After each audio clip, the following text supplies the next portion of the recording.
देखिए मैम, अभी आप एक साधारण देखिए, पास में एक रेलवे कॉलोनी है, उसके करीबन 30-36 फ्लैट्स हैं। अब रेलवे तो एलिट एरिया होता है, हम उसमें गए।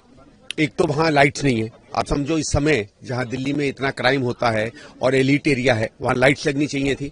लाइट्स ठीक से चल नहीं रही हैं। हमने ये देखा कि पिछले सरकार ने कुछ सीसीटीवी कैमरा लगाए थे, तो वहीं के रेजिडेंट्स ने बताया कि साहब एक भी कैमरा काम नहीं कर रहा है। तो लगाने का क्या मतलब है? प्लस क्या है कि थोड़ा सा ये कंक्रीट है, शंकर मार्केट है, जगह नहीं है बच्चों के खेलने की, तो थोड़ा आगे गए। मैं आपसे कहूंगा एक बार देख के आए, बहुत सुंदर पार्क है।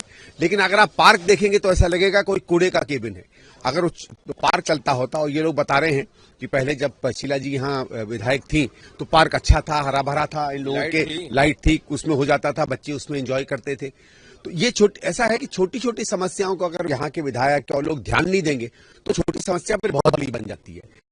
तो इससे एक इंस्पिरेशन, एक प्रोत्साहन मिल रहा है कि वो जगह है जहां सच्ची में अगर हम लोग निष्ठा से काम करेंगे तो बहुत बदलाव ला पाएंगे। देखिए, ये तो मैम लोकल लेवल की चीजें, और ये तो वो साधारण चीजें हैं जो कोई भी विधायक कर सकता था। ऐसा नहीं है कोई इसमें कोई 50 करोड़ रुपया लाने की जरूरत है, कोई बड़ी परियोजना लाने की जरूरत है। लेकिन अगर विधायक, जैसे ये लोग बताते हैं कि मैडम इस जगह पे शंकर मार्केट में यहाँ कई बार आई, तो मुख्यमंत्री होकर अगर वो कई बार आती थी तो हम लोग तो साधारण विधायक बनेंगे, तो आ पाएंगे, को सॉल्व कर पाएंगे। ऐसा नहीं है एनडीएमसी के पास पैसा नहीं है, एनडीएमसी के पास लोग नहीं है, रेलवे के पास नहीं है, तो एमएलए फंड भी है। तो इन चीजों को अगर हम सामंजस्य से काम करेंगे तो अपने आप निपटारा होगा। देखिए, वो ठीक है, आपने अनाउंस किया। हमारा तो ये सवाल है ना कि आपने तो 2 साल पहले पंजाब में भी अनाउंस किया था, वहां क्यों नहीं इम्प्लीमेंट किया? अगर पंजाब में इम्प्लीमेंट आपने अनाउंस किया था तो दिल्ली में कर देते इम्प्लीमेंट। एन मौके पे चुनाव डिक्लेयर होने के 10 दिन पहले आप कर रहे हैं, तो सिर्फ सीधा बनाने वाली बात है। और क्या पता ये इंप्लीमेंट करेंगे कि नहीं करेंगे। जब पंजाब में नहीं किया तो यहां फिर हम क्या भरोसा करें? आप उसके बनस्पत देखिए, हमने कर्नाटक में प्रॉमिस किया था, वहां शायद 2000 या 25 रुपए हर महिला के खाते में जा रहा है। तो जब कांग्रेस की सरकारें कर सकती थी तो आम आदमी पार्टी क्यों नहीं कर सकती? देखिए, हम लोग तो कंटिन्यूअसली पिछले 10 साल से जिस तरह से हम देख रहे हैं कि दिल्ली के विकास की बिल्कुल राह को उन्होंने तोड़ा है। ये दिल्ली जो मानी जाती थी कि एक सच्ची में अच्छा शहर हो गया है 2013-14 में, उसको एकदम गड्ढे में लाके खड़ा कर दिया है। हम तो बार बार इस चीज को उजागर कर रहे थे। इनके शिक्षा के मॉडल को हमने ध्वस्त किया, इनके स्वास्थ्य में तो झूठ बोले गए उसका उजागर किया, इंफ्रास्ट्रक्चर में जो गड़बड़ी आई उसके बारे में हम लोगों ने बार बार कहा, और बल्कि इनके भ्रष्टाचार को भी अगर किसी ने उल्लेख किया तो हमने किया। जो पूरा लिकर का स्कैम आया है, ये कांग्रेस ने ही चिट्ठी लिखी सरकार को, तब उसके बाद इंक्वायरी हुई। तो आज जो भारतीय जनता पार्टी जो विषय उठा रही है वो तो हम लोग पहले से उठाते रहे।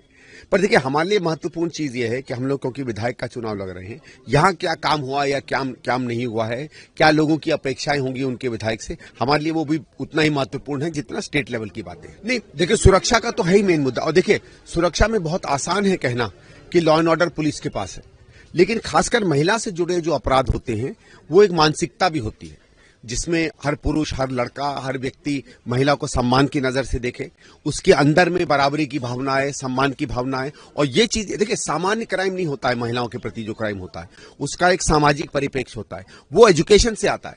तो दिल्ली सरकार ने, कहते तो है, मैंने बड़ी अच्छी एजुकेशन की है।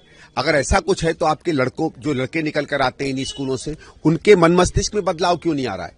ये कहते हैं कि हम हैप्पीनेस करिकुलम लेकर आए, तो अगर हैप्पीनेस करिकुलम आ रहा था तो उसमें अपने लड़की मित्रों के प्रति, अपने क्लासमेट्स के प्रति, अपने बहनों के प्रति, अपने पड़ोस की लड़कियों के प्रति अंदर से सम्मान आना चाहिए था ना। अगर आपके शिक्षा से सामाजिक बदलाव नहीं आता है और अच्छे मूल्य नहीं आते तो किस बात की शिक्षा? शिक्षा केवल नंबर लेने के लिए नहीं है, और नंबर में भी ये कुछ बहुत खास नहीं कर पाए हैं। नहीं, देखिए, हम तो कंटिन्यूअसली कह रहे हैं हमारा ईवीएम पर शक है। हम ही नहीं, देश की जनता के बहुत बड़ा हिस्सा है जो ईवीएम पर शक करता है, और इसलिए हम लोग बार बार इलेक्शन कमीशन से बैलेट में कराने में दिक्कत क्या है? आप जिद क्यों कर रहे हो? क्या है, दोपहर में 3 बजे रिजल्ट आने की जगह रात को 3 बजे आ जाएगा? मैंने भी कई बार बैलेट की काउंटिंग करी है। उस जमाने में जब इतनी टेक्नोलॉजी नहीं होती थी तब भी आप लोग देखो, यहाँ इतने लोग हैं, 11-12-1 बजे से रिजल्ट आने लगते थे, रात को 2-3-4 बजे तक रिजल्ट हो जाता था। भाई 3 बजे की जगह, और अगर जमहूरियत में, लोकतंत्र में लोगों के विश्वास के लिए हमको 10 घंटे टेबल पे और बैठना पड़े, हर राजनीतिक कार्यकर्ता एक लोकतंत्र का योद्धा भी है, वो योद्धा 10 घंटे और लड़ाई लड़ लेगा। तो ये हम तो बार बार कह रहे हैं, लेकिन अगर सरकार नहीं मानती है और अपनी जिद पर बैठती है तो हमारे सामने भी लाचार होकर हम क्या करें? या तो चुनाव से बहिष्कार करें, और अगर पूरी विपक्ष चाहे तो बहिष्कार कर सकती है। जब तक नहीं है तो लोकतंत्र में आना, लोकतंत्र में चुनाव लड़ना, अपनी बात रखना, विपक्ष में जो पार्टियां हैं उनकी कमजोरियों को दिखाना, क्यों हम बेहतर हैं इस बात की चर्चा करना, ये तो हमारा धर्म बनता है ना, कर्तव्य बनता है।